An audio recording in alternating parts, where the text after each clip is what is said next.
The lady behind the counter didn't even look up when she said it.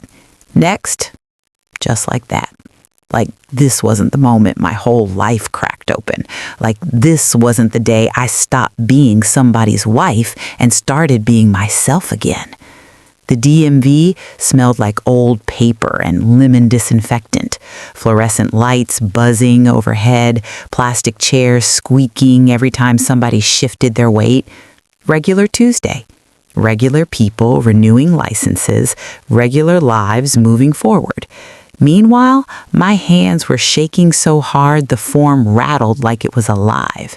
Petition for legal name change. Black ink.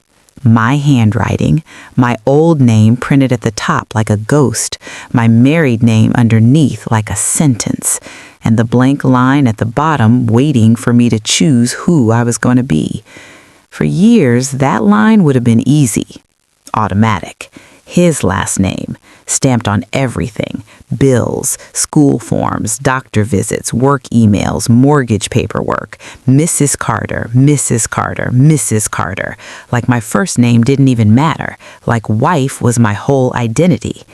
I stepped forward to the counter, my boots sticking slightly to the tile, my throat dry. The clerk finally looked up. Middle-aged white woman, reading glasses low on her nose, face tired like she'd processed 1,000 lives today. Name change? She asked. Yes, ma'am. She slid the form toward her, pen scratched, stamp hit paper, thump, thump, each sound too loud. You divorcing? She asked casually, not even trying to lower her voice. I nodded. Mm-hmm. She didn't say sorry, didn't say congratulations either. Just business. Sign here and initial there. Just paperwork. Just admin. Just small. But my chest felt like it might burst because this wasn't just ink. This was the first thing I'd done for myself in years. Not for him, not for us, not to keep peace, not to avoid an argument. For me. My maiden name stared up at me. Daniels. My daddy's name.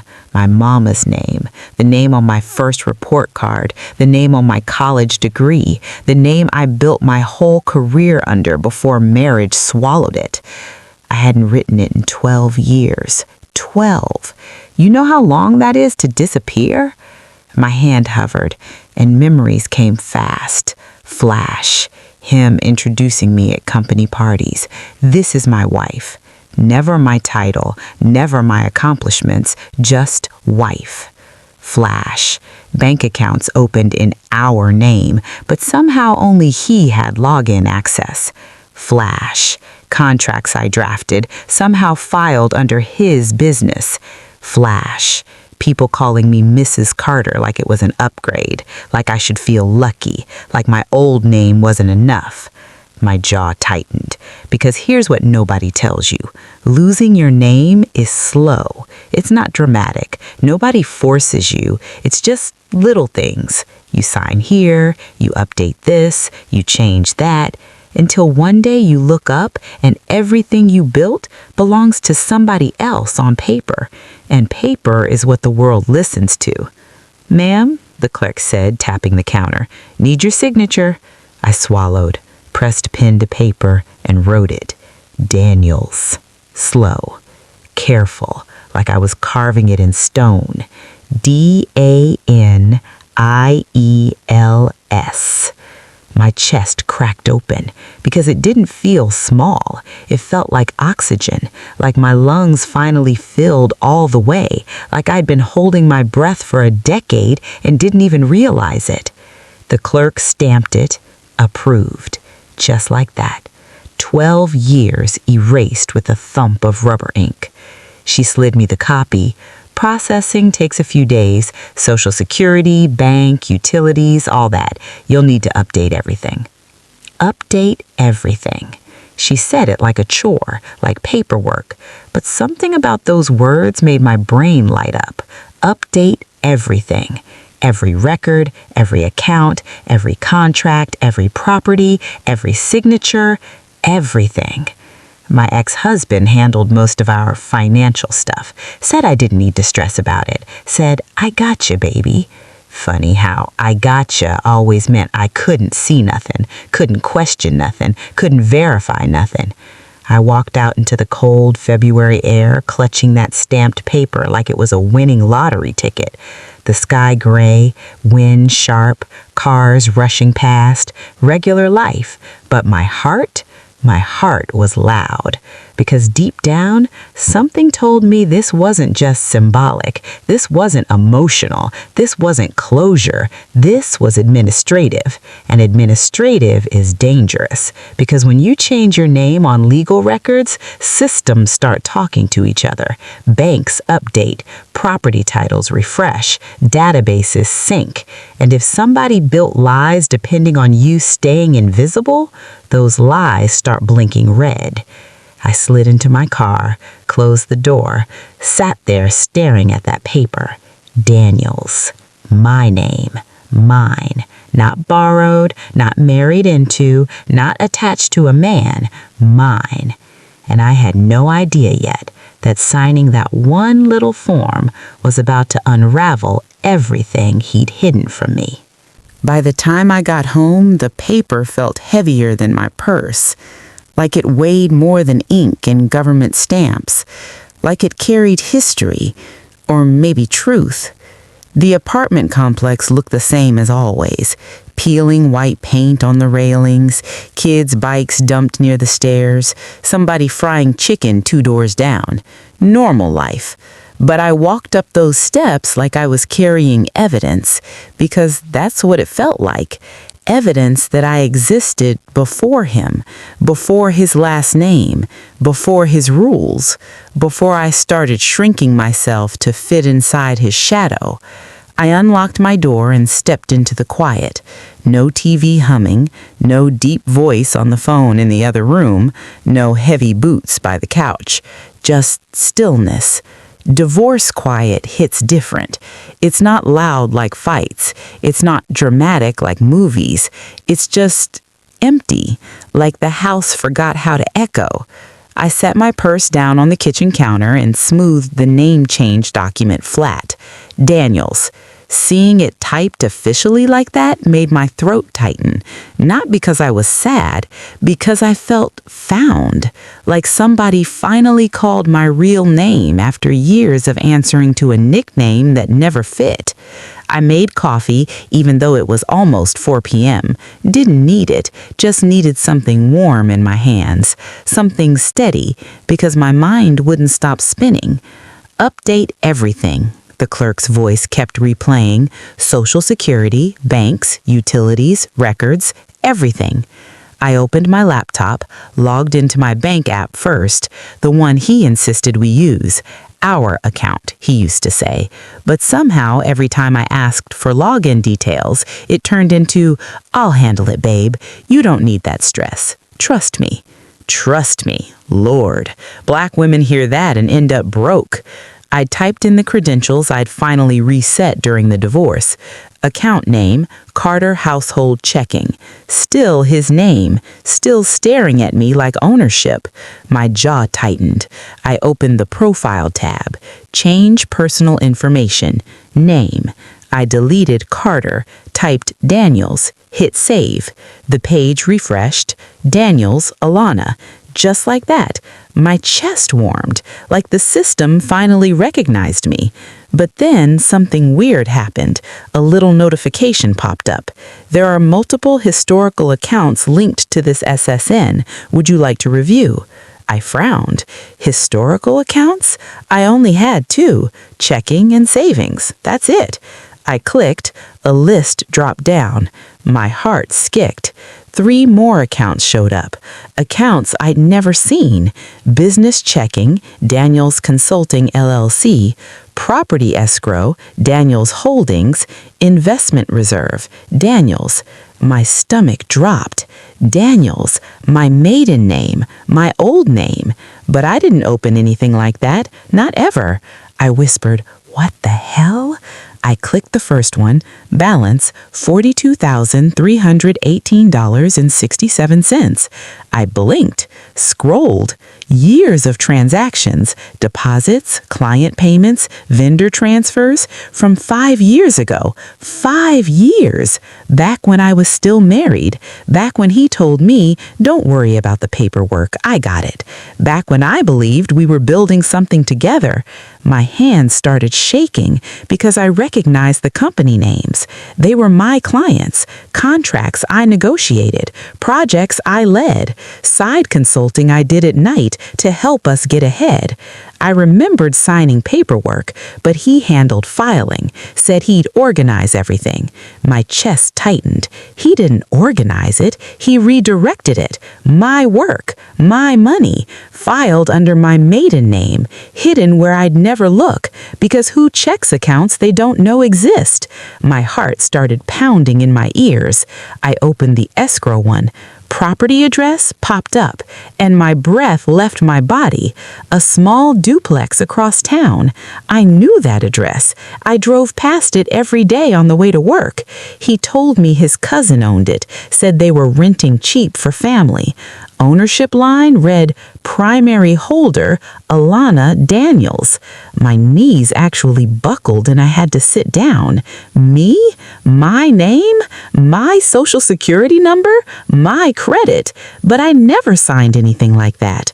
Or maybe I did, back when I signed whatever he put in front of me, back when trust meant not reading fine print.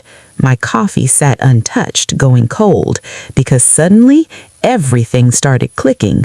All those years he said, we struggling a little, business slow right now, money tight, baby. Meanwhile, accounts in my name were stacking up cash, property appreciating, investments growing, and I had no idea because my identity was buried under his last name, because I stopped checking, because he let it handle, because I disappeared. And the second I took my name back, the system connected the dots, linked everything, shined a flashlight on every hidden corner. I stared at the screen, heart racing, hands cold, not angry, not yet, just stunned, because this wasn't revenge. I didn't investigate. I didn't hire a lawyer. I didn't chase nothing. All I did was sign my name, and somehow that one signature just opened doors he clearly never meant for me to see. My phone buzzed. Unknown number. I almost ignored it, but something told me not to. I answered. Hello? A professional voice came through. Hi, is this Alana Daniels? Hearing my name like that made my chest tighten.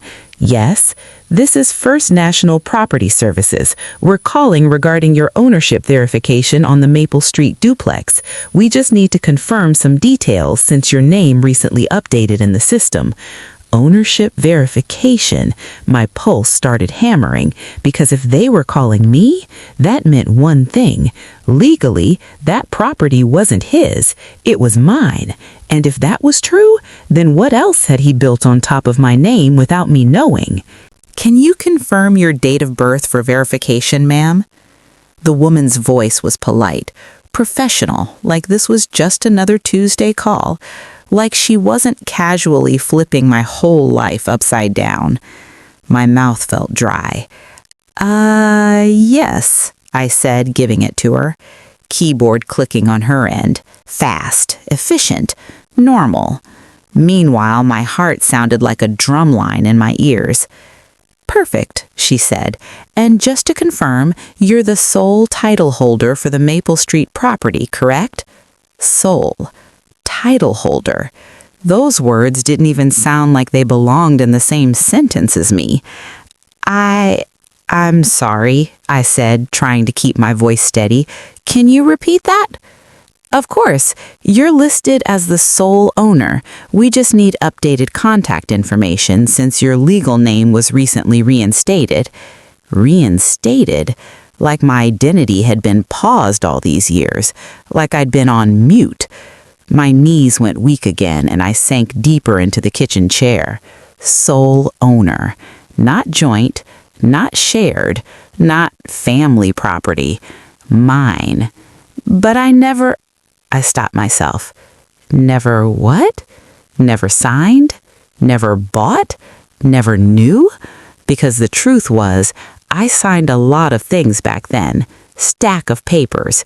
Just initial here, baby. Trust me, it's routine. We gotta move fast before the deal closes. I used to laugh and say, you the business one, not me. God, thinking about it now makes me want to shake my old self. Not because I was dumb, because I was in love. And love makes you lazy with paperwork, makes you think partnership means protection. But paperwork? Paperwork doesn't care about feelings. It cares about signatures. And my signature was apparently everywhere. Yes, I heard myself say slowly, that's correct, because arguing wouldn't change facts. Facts were already logged, filed, stamped. She gave me a few updates about insurance and tax notices being redirected, stuff I barely processed. My brain was still stuck on one thing: sole owner. When we hung up, the apartment felt smaller, like the walls were leaning in. I stood up and paced, back and forth, because the memories started rearranging themselves. Moments that didn't make sense before, suddenly crystal clear, like somebody wiped fog off a mirror. Flash. The night he came home excited. Babe, we got an investment opportunity. My cousin flipping property, low risk. Flash. Him sliding papers across the table while I cooked dinner. Just sign so we don't miss it. Flash. Me signing without reading because the grease was popping and my hands smelled like garlic and life felt busy and safe and normal. God, I didn't even sit down, didn't even read. I just trusted, because that's what wives are taught to do: support, trust, don't question your man's vision. Meanwhile, that vision apparently had my name all over it. I rushed back to the laptop, hands moving fast now, opened the investment account again, scrolled deeper.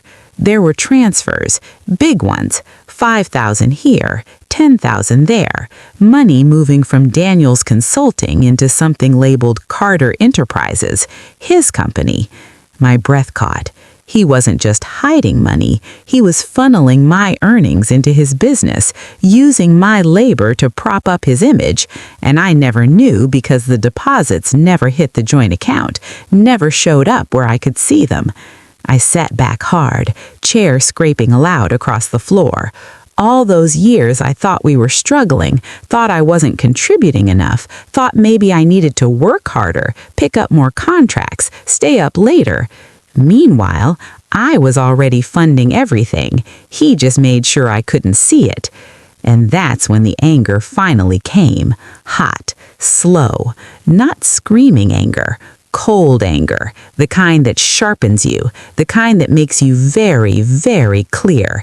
He didn't steal my money, not technically. He stole my visibility. He kept me blind, because blind people don't ask questions. Blind people don't leave. Blind people don't realize they're the ones holding the whole house up. My phone buzzed again, this time an email. Subject: business account access restored. From a bank I barely recognized. I opened it. Dear Alana Daniels, due to your legal name update, you now have full administrative access to Daniels Consulting, LLC. Administrative access. Full.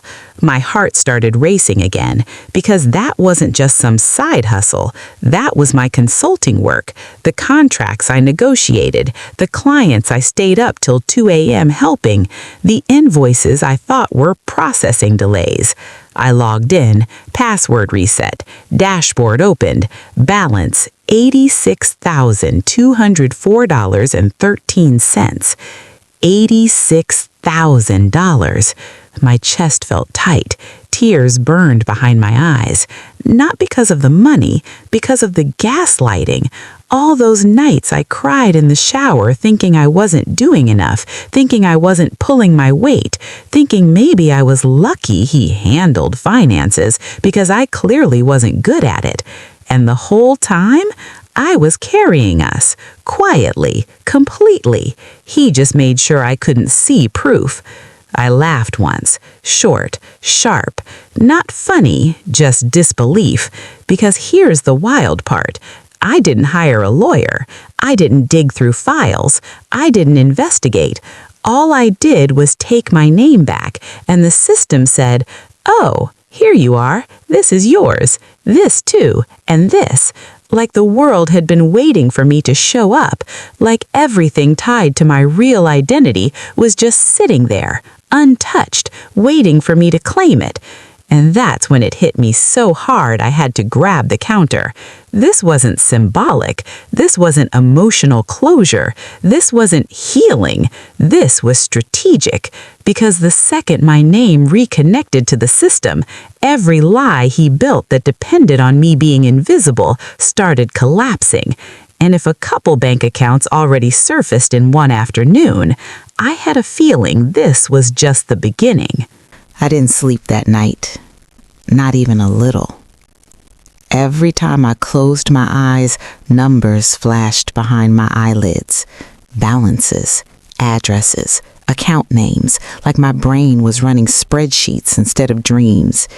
86,204, 42,318, Maple Street, Daniels Consulting, Daniels Holdings, my name, my name, my name. For 12 years, that name felt small, old-fashioned, like something I outgrew when I got married. Now it felt powerful, like a key, like everywhere it appeared, doors started unlocking by themselves. At 3:17 a.m., I gave up pretending, got out of bed, wrapped myself in my mama's old fleece robe, made tea, sat at the kitchen table with my laptop open like I was about to study for an exam, except this exam was my whole life. If there was more hidden, I was finding it. No more trust me, no more blind signatures, no more letting somebody else handle my future.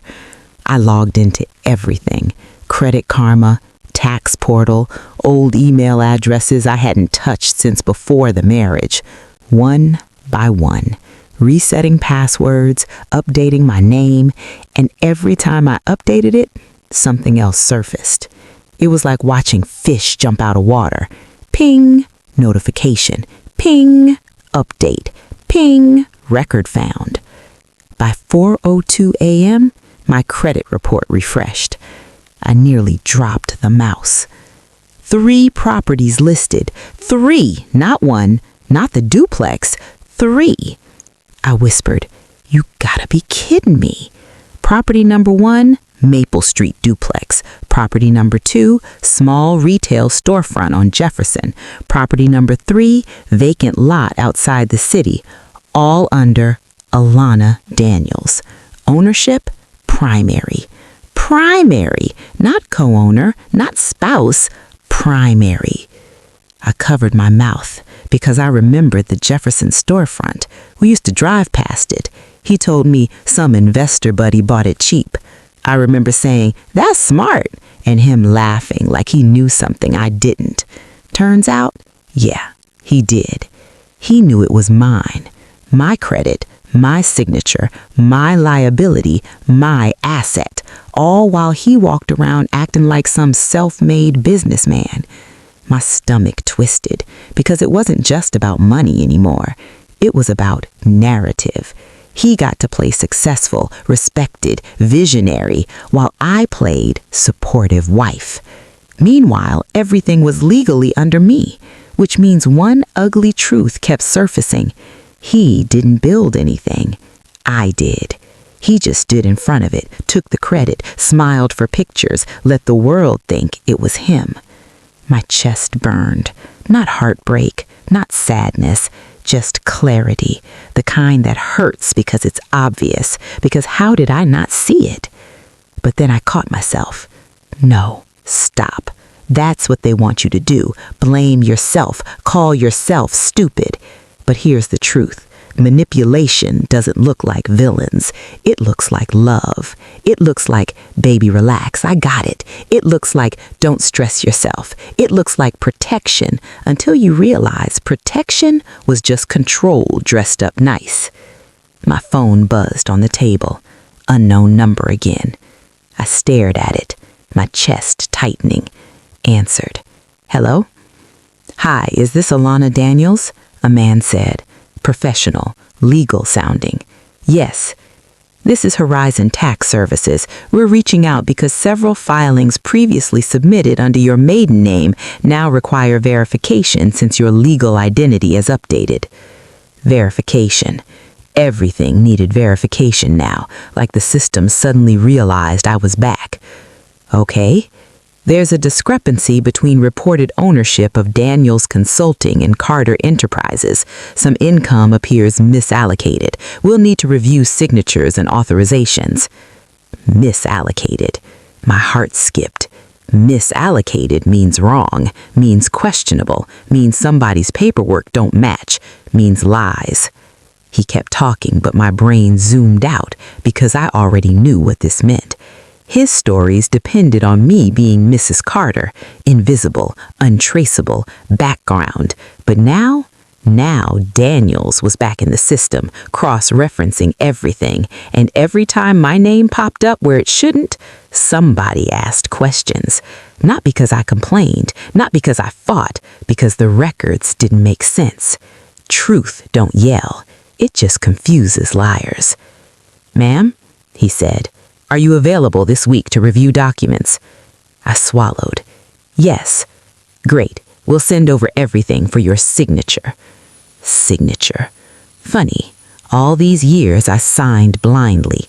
Now I was reading every single word.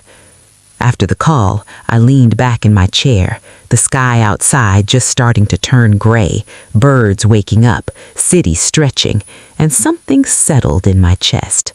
Not revenge, not anger, not even fear. Power. Quiet power. Because I finally understood something nobody taught me. Your name is leverage. Your name is ownership. Your name is legal weight. And if somebody's been using it without you knowing it, the second you reclaim it, their whole foundation shakes. I stared at the screen full of properties and accounts and documents tied to me and whispered real soft, You built your whole empire on my back, didn't you? The realization made my skin crawl, because if this much surfaced in less than 24 hours, what else was buried? By sunrise, my kitchen table looked like an accountant lived there. Laptop open, legal pad covered in messy notes, 3 coffee mugs, phone charger snaking across the counter, papers printed and stacked in little piles like evidence bags. I hadn't even brushed my teeth yet, still in my robe, hair wrapped up in a satin scarf, but my brain, sharp, focused, wide awake, because once you see the truth, you can't unsee it. And once you realize somebody's been building a life off your name, sleep don't matter no more. Clarity will keep you up all night. I drew 3 columns on my notepad.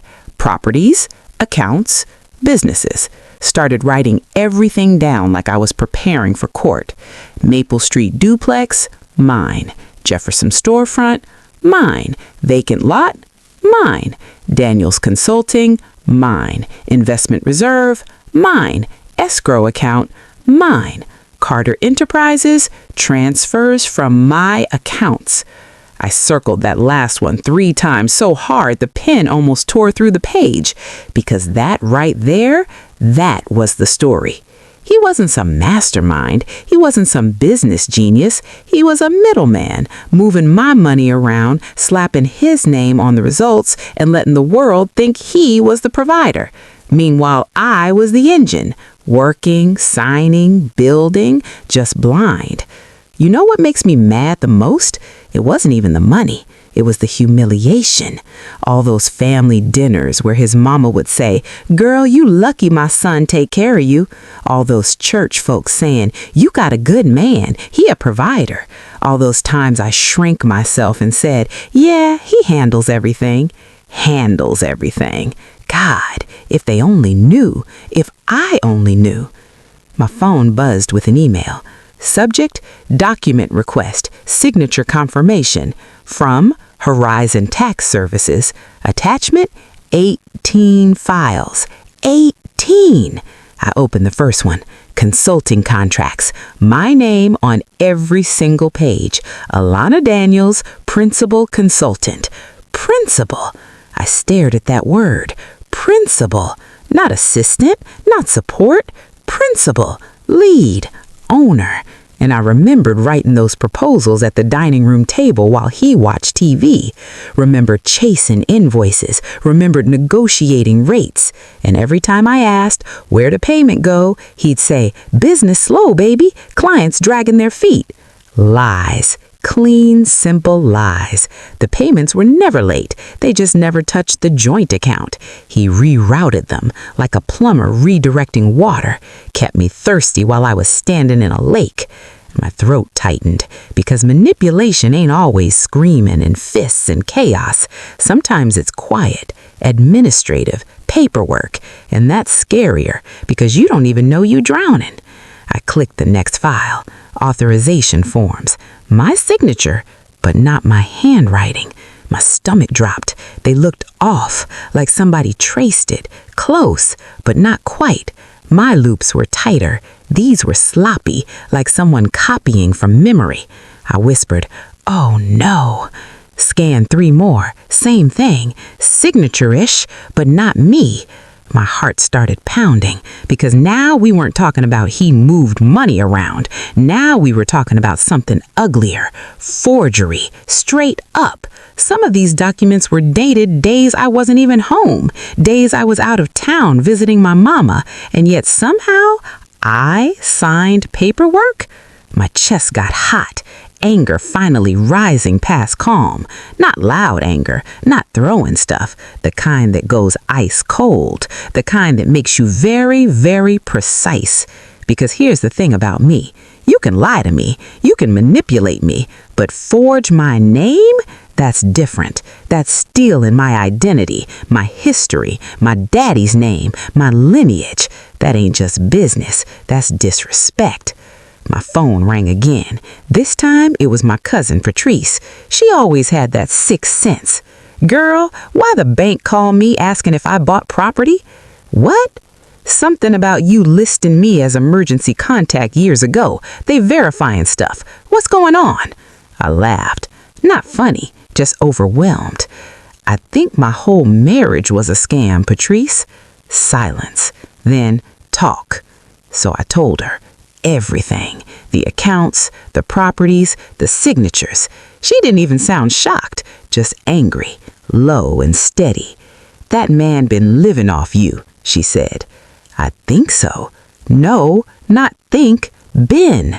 And hearing it out loud hurt more than discovering it myself, because sometimes you need somebody else to say the truth so you stop doubting your own eyes. "You going after him?" Patrice asked. I thought about it. Court, drama, screaming, public mess. My stomach turned. "No," I said quietly. "I'm just correcting records." Because that's the wild part. I didn't have to chase him, didn't have to fight, didn't have to scheme. All I had to do was update my name and the system started exposing everything on its own. Truth does that. It surfaces like oil and water. You don't gotta stir. It rises. After we hung up, I stared at my reflection in the dark laptop screen. Hair messy, eyes tired, but something else there too. Something I hadn't seen in years. Authority. Like I finally owned myself again. Like my life wasn't filtered through somebody else's last name. And that's when it hit me so clear it almost made me laugh. He didn't lose me when we divorced. He lost me the second I took my name back. Because his whole story depended on me being invisible. And baby, I wasn't invisible anymore. Not on paper, not in banks, not in contracts, not anywhere. And if these forged signatures were just the beginning, I had a feeling some very uncomfortable questions were about to land in his lap. By Friday morning, my phone wouldn't stop ringing. Not friends, not family, professionals, bankers, tax reps, property managers, all of them saying the same thing in different polite voices. "Hi, is this Alana Daniels?" Every time they said my name, something in my chest straightened, like my spine grew an inch, like the world finally addressed me directly instead of through him. But every call also came with paperwork, questions. Can you verify this signature? Did you authorize this transfer? Is this your business partner? And the answer kept being the same. No, no, no. The more I said it, the colder I got, because each no wasn't confusion anymore. It was confirmation. He didn't just handle finances. He impersonated me, used my identity like a credit card, signed my name like it belonged to him. And the wildest part? He probably never thought I'd look, probably thought I'd stay Mrs. Carter forever, stay small, stay trusting, stay invisible. Men like him don't plan for women waking up. I was sitting at the dining table in sweats and a faded college hoodie when Horizon Tax called back. This time it wasn't polite small talk, it was business. "Miss Daniels," the man said, voice lower, more serious, "we've reviewed several authorization forms connected to Carter Enterprises." I grabbed my pen automatically. "What about them?" "There appear to be inconsistencies with the signatures." My heart didn't even race this time, just steady like I already knew. "Yeah," I said. "I noticed. We'll need a formal statement confirming which signatures are valid and which aren't. Some filings may need to be reclassified." Reclassified. That word hit heavy, because reclassified means not his, not shared, not ours, mine, or fraudulent. There's no in between. "You understand," he continued carefully, "if funds were transferred using unauthorized documentation, there could be legal implications." Legal implications for him, not me. I almost smiled, not out of revenge, just justice, like gravity finally working. "You'll have whatever you need," I said calmly. After we hung up, I sat there staring at the wall, sunlight coming through the blinds in stripes across the table, dust floating in the air. Quiet. And I realized something strange. I wasn't panicking. Old me would have been spiraling, crying, calling him, asking, "Why would you do this to me?" But new me didn't need explanations, because explanations don't change facts. Receipts do. And baby, I had receipts for days. I opened my email and started organizing folders. 2020 contracts, 2021 transfers, property records, signature comparisons, methodical, clean, no emotion, just truth, because truth don't gotta be loud. Truth just has to exist. Around noon, my lawyer called, court appointed during the divorce, but sharp as a tack. Black woman, no nonsense, voice like steel wrapped in silk. "Alana," she said, "I reviewed the docs you forwarded." And a pause. Then, "He's in trouble." Flat, certain, no drama, just fact. "What kind of trouble?" I asked. "Well," she said, flipping pages on her end, "if someone signs your name without consent on financial and property documents, that's not marital miscommunication." I let out a dry laugh. "So what is it?" "That's fraud." The word hung there, heavy, final, fraud. Not mistake, not misunderstanding, not we were confused. Fraud, criminal, intentional, calculated. I leaned back in my chair and stared at the ceiling, because hearing it named like that made something click. All those years I blamed myself, thought I wasn't good with money, thought I should have paid more attention, thought maybe I just wasn't built for business. Meanwhile, I wasn't bad at money. I was being robbed, quietly, legally, systematically. You want to press charges? She asked. And that question right there, that's where people expect fireworks, drama, revenge. But honestly, I just felt tired of him taking space in my life, tired of being tied to his mess, tired of reacting. No, I said softly, not right now. I just want everything corrected. She paused. You sure? Yeah, I don't want to chase him. I just want my stuff back in my name, clean. Because that's the thing nobody talks about. Revenge keeps you connected. Healing cuts the cord. And I didn't want to fight him. I wanted to outgrow him. Big difference. She hummed like she understood. Well, she said, the good news is, once records update, most of those assets legally default back to you. He won't even have standing to argue. Default back, like returning misplaced mail, like the system saying, oops, this belongs to her. I laughed for real this time, because isn't that wild? All those years he acted like the boss, like the provider, like the man of the house, and legally he was just borrowing my life, using my name like a rental, and the lease just expired.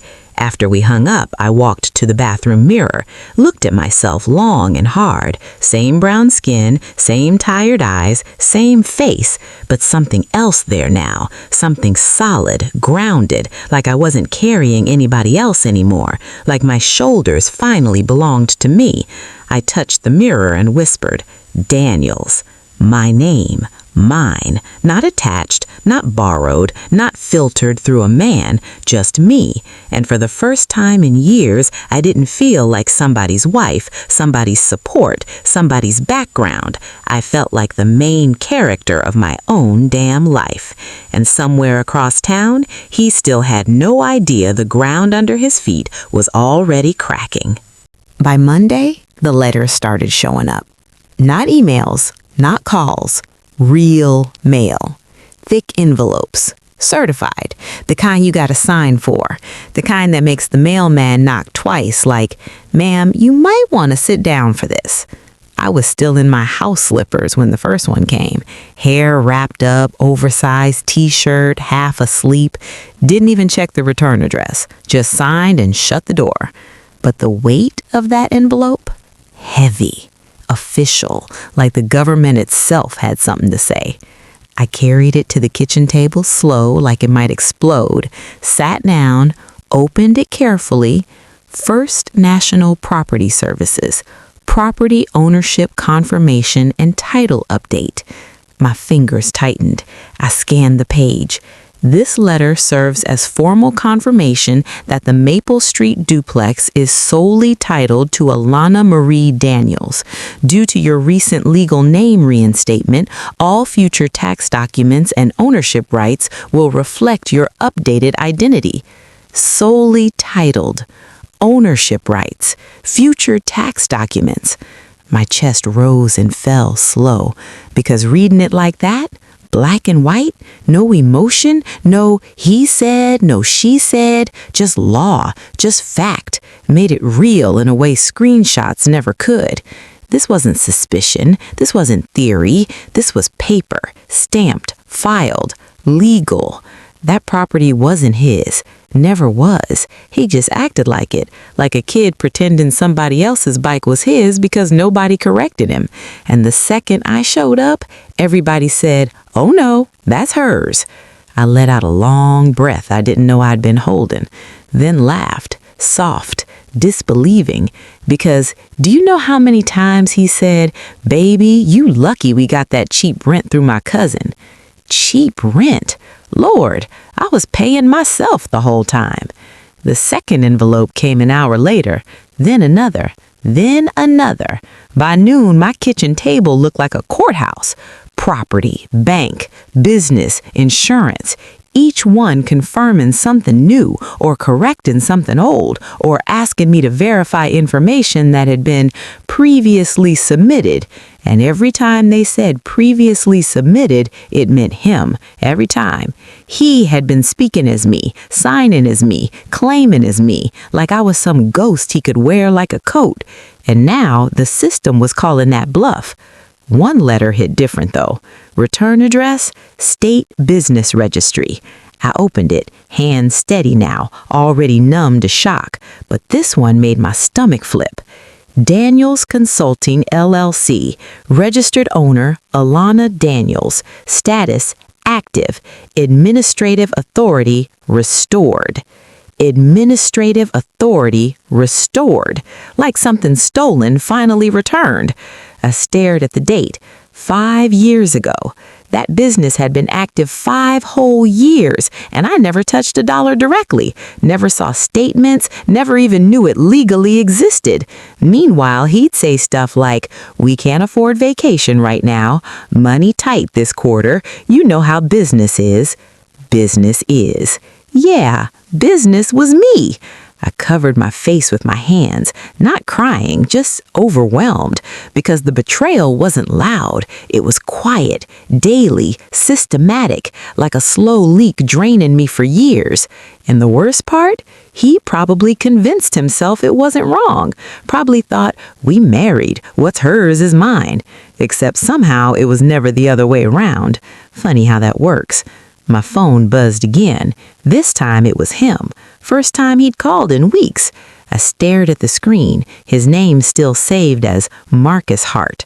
That little heart made my chest twist. Old me, soft me before all this. I changed it real quick. Just Marcus. Then answered. "Hello?" He sounded irritated already. "You been updating stuff?" No hello, no how are you, straight to business. Like always. "Yes," I said calmly. Silence. Then, "My bank calling me asking about account discrepancies. What you're doing?" "My bank?" The audacity almost made me laugh. "Your bank?" I repeated. "You know what I mean, the business accounts." "My business accounts," I corrected. Dead quiet. I could almost hear him blinking. "What you talking about?" he said. I kept my voice soft, even, because yelling gives men like him energy. Calm steals it. Daniels Consulting, the properties, the escrow, they're all under my name. Always were. Another pause. Longer. Then, "You trippin', that's ours."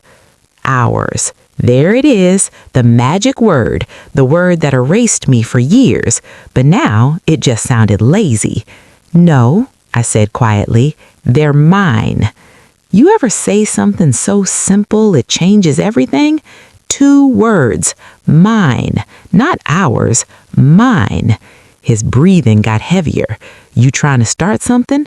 Start something, like truth is aggression, like paperwork is war, like me existing is an attack. I'm not starting anything, I said. I'm correcting records. Silence again, and for the first time in our entire relationship, he didn't have a comeback, didn't charm, didn't talk fast, didn't spin it, because what you gonna argue with? Legal documents, stamped papers, bank logs? Truth don't debate. Truth just sits there, heavy. He muttered something under his breath. Then, "You being petty." Petty? I actually smiled, because baby, petty is arguing over dishes. Petty is blocking somebody on Instagram. Petty is keying a car. Reclaiming your legal identity and uncovering fraud, that's strategy. "You have a good day, Marcus," I said, and hung up. Didn't wait, didn't explain, didn't soothe, didn't soften, just click. Because for the first time, I didn't feel like I owed him anything. Not comfort, not understanding, not protection, nothing. He built his whole life assuming I'd stay invisible, and the second I stepped into my own name, everything he'd built started wobbling. And I hadn't even done anything yet. Just signed a form, just showed up, just existed. Turns out, that was enough to shake everything. By Tuesday, it didn't feel like my life anymore. It felt like an audit. Every hour something new surfaced. Another letter, another email, another verification request. Like the world had been quietly keeping score this whole time and just needed me to show up with the right name to hand me the file. I stopped jumping every time my phone buzzed, stopped panicking, stopped asking what now, because the pattern was clear. Every call meant one thing. Something else was mine. Something else had been hidden. Something else tied back to me. Not him. Me. I sat at the dining table in a hoodie and leggings, laptop open, hair loose in a tired twist out, sunlight pouring through the blinds like prison bars across the floor. Funny. For years I thought divorce would feel like freedom, but this felt like waking up from a coma and realizing you missed half your life. I logged into the state business registry again, typed in my old married name out of curiosity. Carter Enterprises. His pride and joy, the company he bragged about at cookouts, the one his mama called my son's empire, the one people congratulated him for building from nothing. Status, active. Owner, Marcus Carter. I nodded slowly. Okay, normal.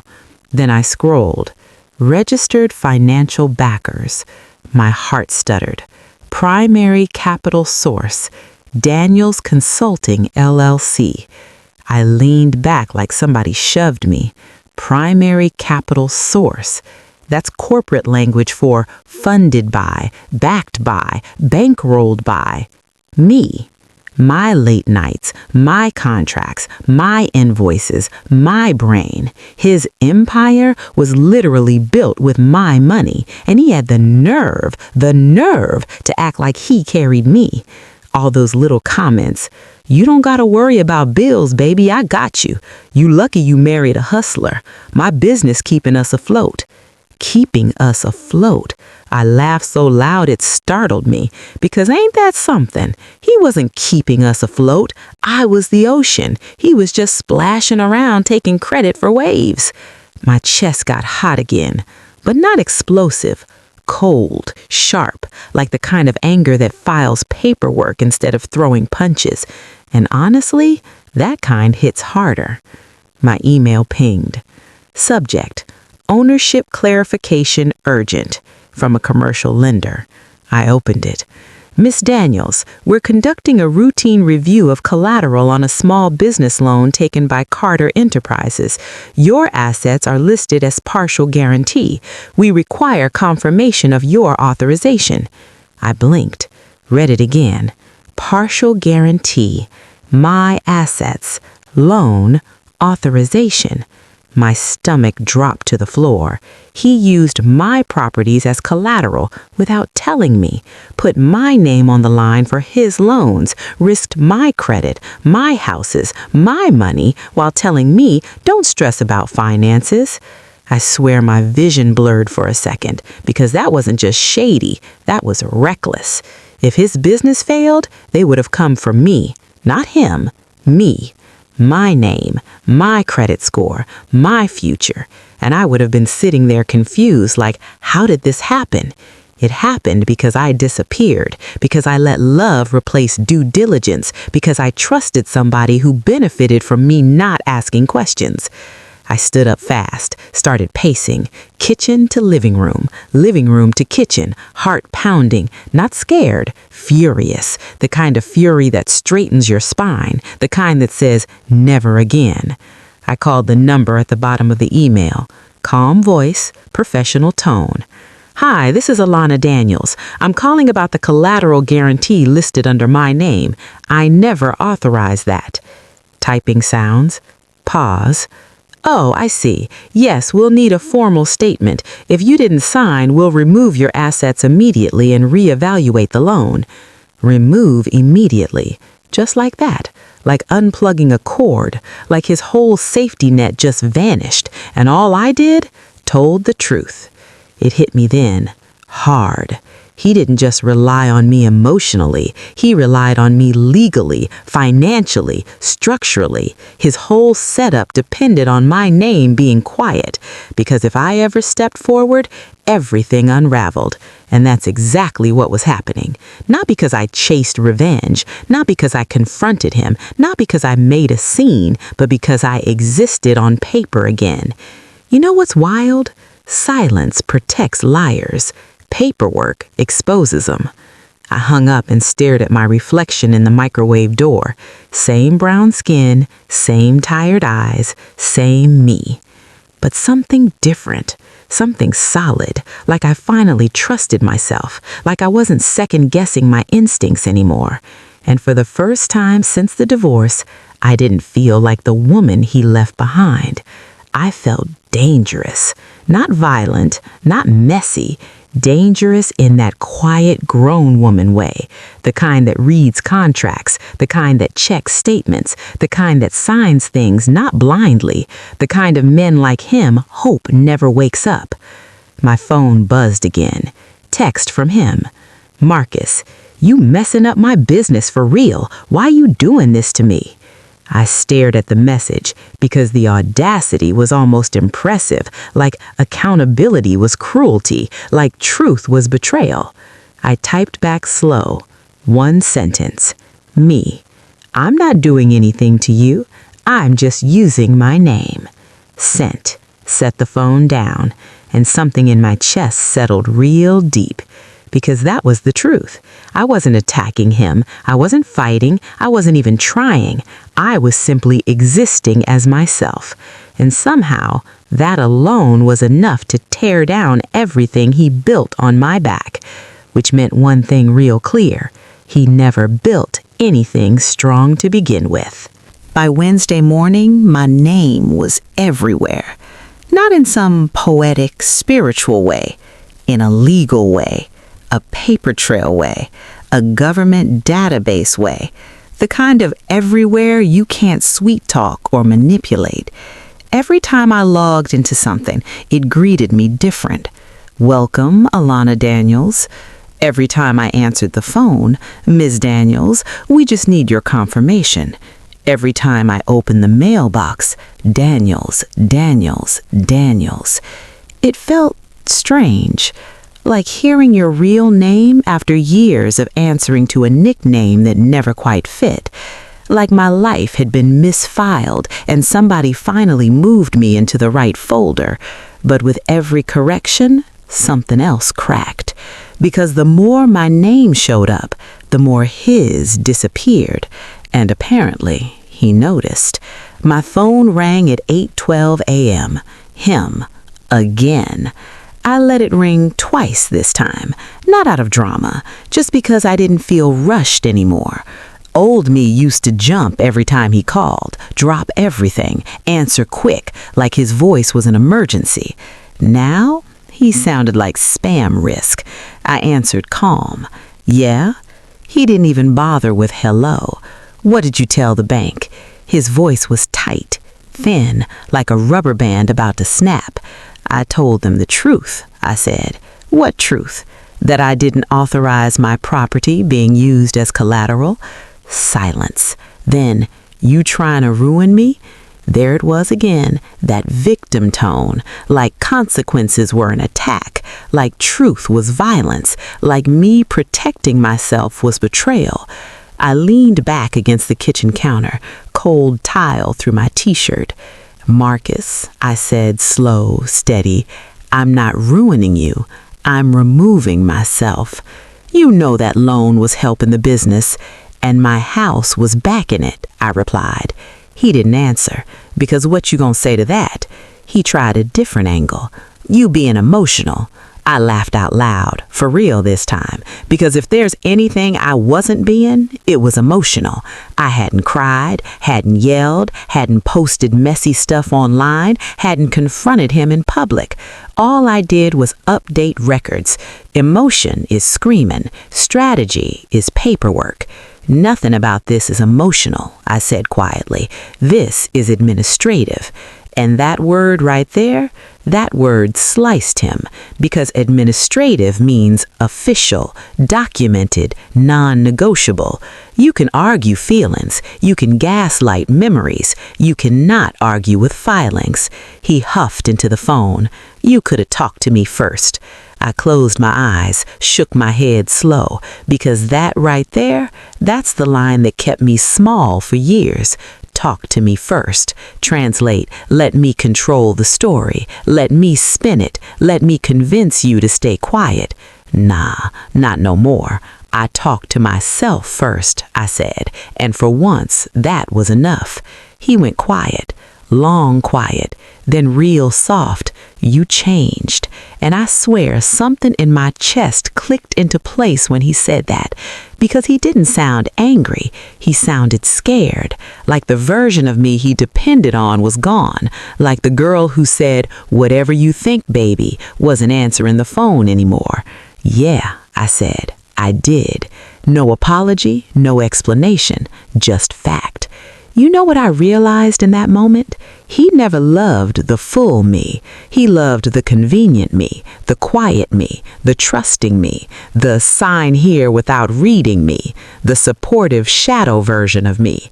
But this version, the one who reads contracts, the one who checks numbers, the one who says mine instead of ours, this version terrified him.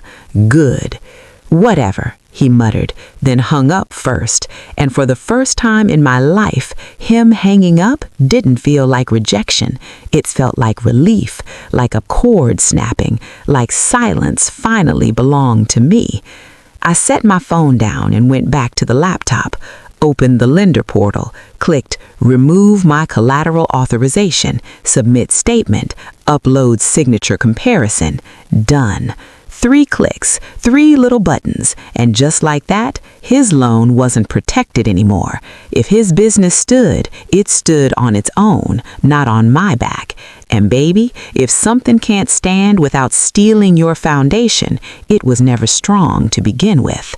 I made another cup of coffee and sat by the window, watching the neighborhood wake up. School bus brakes squealing, somebody arguing over a parking spot, life moving, normal. And I realized something that made me smile real soft. For years, I thought my power would look loud, like big speeches, like courtroom drama, like yelling, "You ruined my life." But my power looked like this: sweatpants, messy hair, laptop open, quietly clicking update, quietly correcting records, quietly reclaiming everything that had my name on it. No audience, no theatrics, just truth. Turns out, you don't gotta destroy a man to win. Sometimes all you gotta do is stop letting him use your name. And the wildest part, the more I corrected, the more calls I got. Not from banks, from professionals, auditors, accountants, people asking, "Did you authorize this?" Which meant one thing real clear: somebody, somewhere, was finally asking questions he couldn't answer. Thursday morning, I put on lipstick for the first time in months. Nothing dramatic, just a soft brown gloss. But it felt intentional, like armor, like I was getting dressed for something bigger than errands and emails. Because today I had to go downtown, in person, bank, county records, business registry, all the places I used to let Marcus handle. Funny how many women get locked out of their own lives because somebody else volunteers to handle things. Handle usually means hide. Handle usually means control. Handle usually means don't ask questions. Not today. Today, I was handling everything myself. I wore dark jeans, ankle boots, and my old college hoodie that still said Daniels across the chest in faded gold letters. Didn't even plan that. Didn't notice until I caught my reflection in the elevator mirror. Daniels, right there across my heart. I smiled. Look at God. The bank lobby downtown was quiet and cold. Marble floors, high ceilings, that fake lemon smell again. Everything official places smell the same, like paperwork and stress. A young man called my name. "Miss Daniels?" Still not used to hearing it out loud from strangers, but every time, my back straightened. "Yes." He led me into a little glass office. Laptop, printer, 2 chairs, all business. "We just need to finalize ownership access on your accounts and remove any unauthorized secondary operators," he said. Unauthorized secondary operators. That's a polite way of saying, who else been pretending to be you? He turned the screen toward me. There it was. Daniels Consulting, LLC. Owner, Alana Daniels. Full access. Below that, secondary user, Marcus Carter. Administrative. Administrative. My jaw tightened. Administrative means control, means he could move money, sign forms, authorize transfers, like he was me. When was this added? I asked. The banker clicked around. Looks like about 4 years ago. 4 years. Right around the time he started saying, business slow, baby. We gotta tighten up. Don't stress yourself about finances. Meanwhile, he had full control of my money, my work, my name. I pointed at the screen. Remove him. The banker nodded. No drama, no judgment. Just click, delete, confirm. And just like that, his name disappeared. No ceremony, no argument, just gone. You know what that felt like? Like unclenching a fist you didn't know you'd been holding for years, like somebody taking a weight off your chest. He never had to ask my permission to add himself, but I didn't need his permission to remove him. Paperwork is funny like that. It don't care who's mad, it only cares who's authorized. Next stop, county clerk's office. Same deal. More forms, more stamps, more confirmations. The woman behind the counter printed fresh deeds with my updated name, Daniels. Clear, centered, bold. Seeing it typed across property ownership papers almost made me cry, because these weren't just assets. These were years of my life, late nights, exhaustion, stress, dreams. And all that time I thought we were building together. Turns out, I built. He branded. That's it. I slid the papers into my folder slow, careful, like they were fragile. But really, they were the strongest thing I'd held in years. Proof, ownership, reality. No gaslighting possible. Nobody could tell me I imagined this. Nobody could say I was overreacting. Paper don't lie. By the time I left downtown, the sky was turning that soft, late afternoon gold. Traffic slow, radio low, windows cracked. And for the first time since the divorce, I didn't feel heartbroken, didn't feel angry, didn't even feel sad. I felt light, like I dropped something heavy and didn't even notice how much it was weighing me down. Because here's the truth I finally understood. He didn't take my money. He didn't take my work. He didn't even take my properties. He took my confidence. He took my visibility. He took my belief that I could handle my own life. And the second I stopped believing that lie, everything came back to me. Not because I fought, because it was already mine, all along.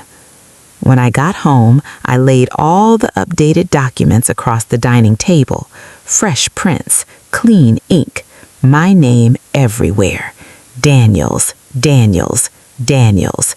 It looked like a family reunion, like pieces of myself returning one by one. I ran my fingers across the pages and whispered, "There you are." Not to the paperwork, to me. Because I'd been missing, buried under somebody else's last name, somebody else's story, somebody else's ego.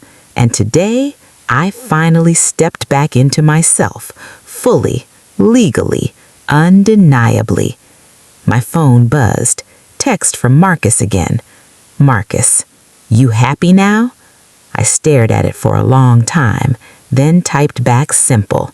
"Me, I'm free." Because happiness comes and goes, but freedom stays. And baby, freedom got my real name on it. The quiet after everything settled was the strangest part. No more nonstop calls, no more urgent emails, no more certified letters sliding under my door like subpoenas. Just quiet, like the storm finally passed and left the air too still. I woke up Friday morning before my alarm, sunlight sneaking through the blinds, soft, gold, peaceful. For a second, I forgot everything. Forgot banks, forgot deeds, forgot signatures. Just lay there, listening to the hum of the fridge and the distant sound of somebody starting their car. Normal life sounds. And then it hit me. My chest didn't feel tight.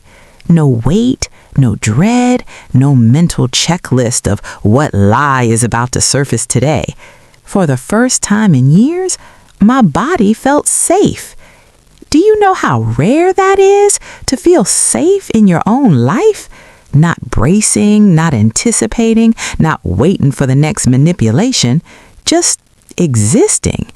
I stretched slow and stared at the ceiling fan spinning lazy circles, and it hit me so gently I almost laughed. This wasn't about him anymore. Somewhere between the bank visits and the paperwork and the phone calls, he stopped being the center of the story. I did. That's the part nobody tells you about healing. It's not dramatic. It's not some big movie moment. It's quiet. It's the day you wake up and realize you didn't think about them first. You thought about yourself.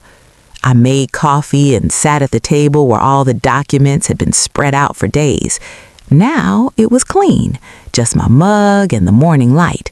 No evidence piles, no legal pads, no stress. Everything updated, everything corrected, everything in my name. Daniels. I said it out loud again, soft, testing it like a new song. Still fit, still me. Always was. My phone buzzed once. Email notification. Subject, final ownership confirmation, completed. I opened it. Short and sweet. All records now reflect Alana Daniels as sole owner-operator. No further action required. No further action required. I stared at that line for a long time because for years, my whole life felt like action required. Fix this, support that, help him, adjust here, sacrifice there. Always reacting, always accommodating, always shrinking. Now, nothing required. No one needed me to carry them. No one needed my signature to survive. No one needed my silence. Just me, free. My cousin Patrice called around noon. "Well," she said. "Well, what? You done cleaning house?" I smiled. "Yeah, everything updated." She whistled low. "How you feel?" I thought about it. Not angry, not triumphant, not bitter, just grounded. "Like I got my name back," I said, "and it came with everything else." She laughed. "That's how it be. Folks think names are sentimental. Nah, names are legal. Legal. Exactly. Everybody treats name changes like symbolism, like romance, like tradition. But a name is access, credit, ownership, authority. My whole life shifted because of 6 letters, Daniels. Not magic, just mine. After we hung up, I pulled out a small box from my closet. Stuff I hadn't looked at since the divorce. Old photos, paperwork, random memories. At the bottom was my old driver's license, married name, Mrs. Carter. I stared at that version of me, smiling too hard, trying too hard, eyes tired even then. I didn't hate her. I felt protective of her. She wasn't weak, she was trusting, and the world punishes trusting women. I slid that license back into the box and closed it. Not angry, not sentimental, just done. Because that woman, she got me here. She survived, she learned, and now it was my turn to live different. Later that evening, I cooked dinner with music playing low, sautéed onions, garlic popping in oil, smell filling the kitchen. Simple, peaceful, mine. Nobody criticizing, nobody sighing, nobody making me feel small in my own house. Just me dancing a little while I stirred the pot. And I realized something that almost made me tear up. For years, I thought I needed closure from him, an apology, an explanation, a why. But closure didn't come from him. It came from paperwork, from facts, from truth showing up without drama. Turns out, I didn't need him to admit anything. Reality already did, and reality is way more convincing than any apology. That night, I lay in bed scrolling through my phone. Updated bank app, updated business portal, updated everything. My name everywhere. Consistent, correct, clean. No ghosts, no shadows, no hidden corners. Just me. And right before I fell asleep, one thought slid through my mind so clear it felt like prayer. He didn't lose me when we divorced. He lost me the day I stopped answering to his name. Because once a woman remembers who she was before you, there ain't nothing you can do to shrink her again. The day my new driver's license came in the mail, it was raining. Soft, steady. The kind of rain that makes the world slow down.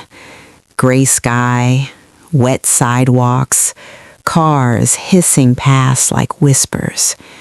I stood at the mailbox in my house slippers and hoodie, hair tied up messy, holding that thin white envelope like it was something fragile, like it might disappear if I breathed too hard. Just a piece of plastic inside, that's all. But my hand still shook, because sometimes the smallest things carry the most weight. I walked back inside slow, sat at the kitchen table. Same table where I'd spread out bank statements, same table where I found the properties, same table where my whole marriage quietly unraveled. Funny how life-changing moments don't happen in fancy places. They happen at kitchen tables. I slid my finger under the envelope and pulled the card out. Fresh, clean, glossy. I stared at it. And there she was, my picture. Same brown skin, same round cheeks, same soft lines around my eyes, but something different. My smile. It wasn't forced, it wasn't tight, wasn't pretend everything's fine.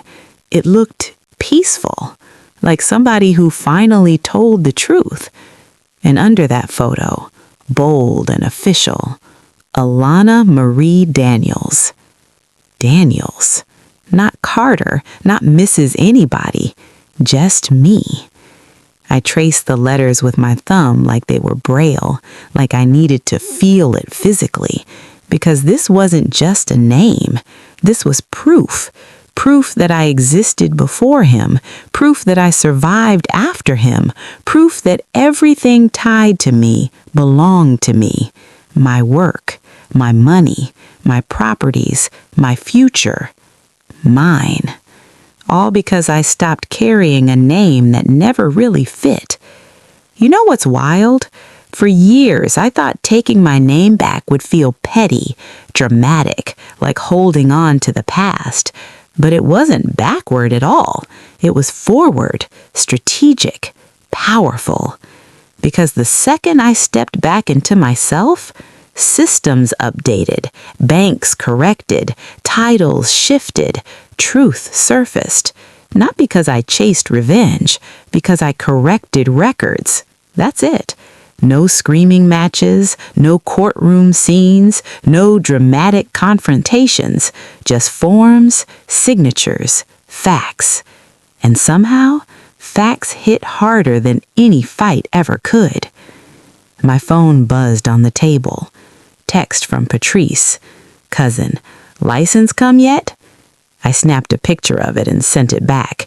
She replied fast. Cousin, there she go. Fire, fire, fire. I laughed out loud because yeah, there she go. Not the wife, not the background character, not the woman who don't worry about finances. Me, the consultant, the property owner, the businesswoman, the woman whose name held real weight. I made coffee and stood by the window watching the rain slide down the glass. And for the first time in years, my mind wasn't replaying arguments, wasn't wondering what he thought, wasn't carrying his voice in my head. He felt distant, like a chapter I already finished reading. No anger, no bitterness, just clarity. Because here's what I finally understand. He didn't erase me. I erased myself trying to be a good wife, trying to be easy, not trying to cause problems. But every time you shrink for someone else, you sign away little pieces of yourself. And I signed away my name first. Everything else followed. The moment I took it back, everything else followed that too. That's the lesson nobody teaches us, especially Black women. They teach us loyalty, sacrifice, ride or die, hold the family down. But nobody teaches us keep your name strong, keep your money visible, keep your signature sacred, because love without paperwork is how you disappear. I didn't disappear anymore, not legally, not financially, not emotionally. I existed loud and clear on every document, in every system, in every room I walked into. Alana Daniels, owner, principal, soul. Those words still made me smile. That afternoon, I drove past the Maple Street duplex, parked across the street, just sat there looking at it. Brick faded a little, grass uneven, nothing fancy. But it was mine, always had been. I whispered through the windshield, "You came back to me." But really, I came back to myself. And that's when I understood something deep in my bones. Taking my name back wasn't symbolic, it wasn't sentimental, it was strategic. Because the world respects what's documented. And the day I documented myself again, everything changed. If you learned something new from my life story, please like this video, subscribe to join our community for more stories like mine, and comment down below where you're watching this video from. I'd truly love to know.